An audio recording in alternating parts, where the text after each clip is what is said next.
Shalom saudara terkasih, salam jumpa bersama saya Roma Amo MSC dalam LSM Renungan 1 Menit pada hari puasa yang ke-27. Semoga Anda tetap semangat dalam berpuasa, dalam berdoa dan juga beramal kasih atau bersedekah agar semakin mendekatkan kita dengan Tuhan dalam memperbaiki relasi kita dengan Tuhan maupun dengan sesama. Saudara, penonton pada hari ini dari Injil Yohanes pasal 7 ayat 1 sampai 2, dilanjutkan ayat 10 dan ayat 25 sampai 30. Satu konteks kisah tentang Yesus yang pergi ke Yerusalem pada hari raya Pondok Daun. Memang pada mulanya ia mau pergi dengan sembunyi-sembunyi.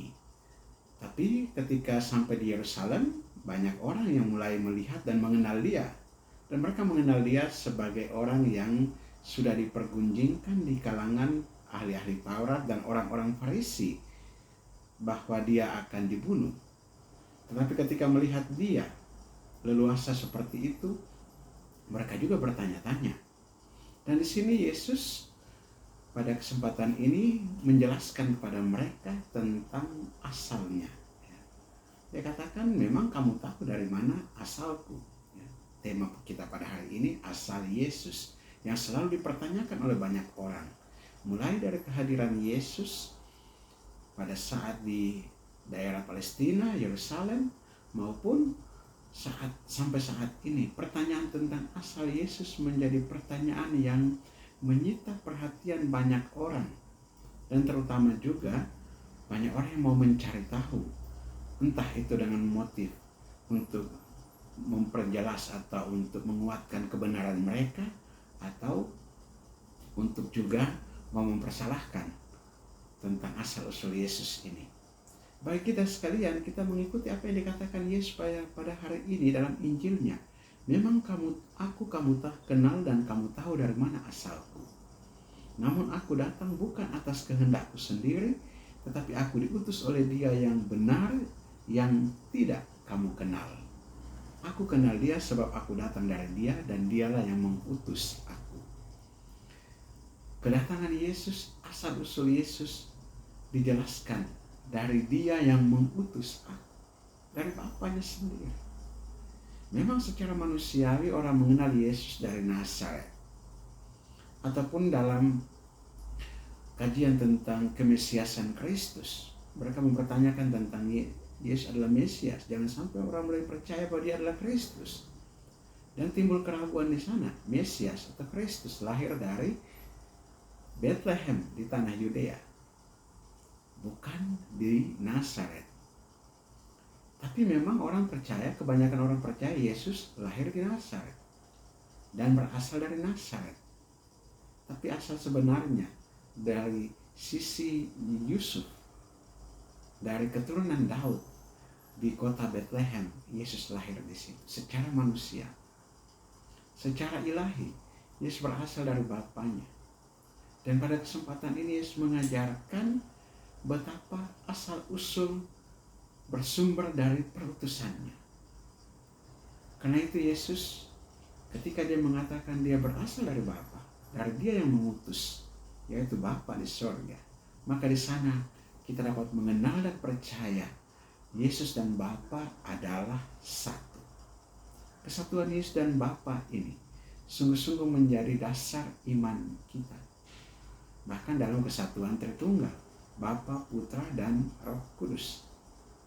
Dan semoga kita sekalian dalam menelusuri asal-usul Yesus, kita merujuk pada sumbernya, yaitu Bapa yang mengutusnya. Dan ketika Yesus juga mengutus para murid dan dibimbing oleh Roh Kudus yang menyertai gerejanya, kita semua ada dalam satu asal yang sama. Semoga kita semakin tekun di dalam Tuhan, dalam iman kita akan Yesus Kristus yang satu dengan Bapa dan dalam persekutuan dengan Roh Kudus.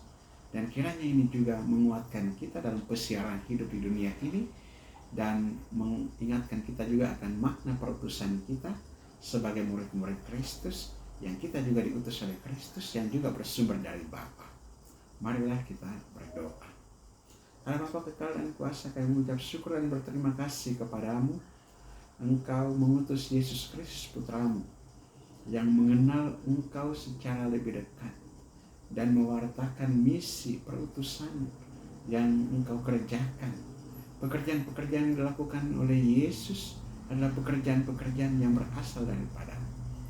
Bukalah iman kami untuk percaya dan bukalah hati kami untuk senantiasa percaya kepada Yesus Putra-Mu, untuk senantiasa berusaha mengenal Dia, untuk senantiasa berusaha untuk mengikuti Dia, dan terutama juga memikul salib dalam kehidupan kami setiap hari.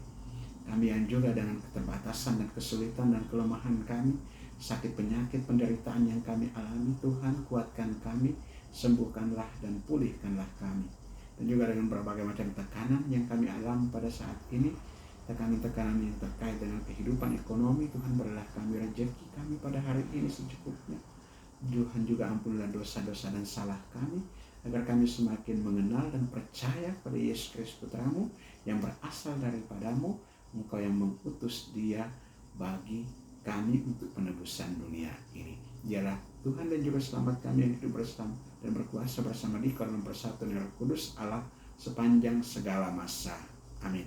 Berkat Allah yang Maha Kuasa dan tinggal atas saudara sekalian, Bapa dan Putra dan Roh Kudus. Amin. Saudara terkasih, apabila Anda berkenan dengan renungan ini dan belum subscribe channel ini, silakan Anda subscribe dan klik tanda lonceng untuk mendapatkan update renungan ini setiap hari. Bagi saudara-saudara yang hendak memasukkan wujud-wujud doanya, silakan menuliskan pada kolom komentar, saya bantu dalam doa-doa saya. Dan bagi saudara-saudara yang hendak memberikan apresiasi atau komentar, silakan juga menulis pada kolom komentar di channel ini. Dan saudara-saudara yang hendak membagikan renungan ini, silakan dibagikan kepada sama saudara kita yang lain agar menjadi berkat bagi mereka. Tetap semangat dalam berpuasa, Tuhan memberkati.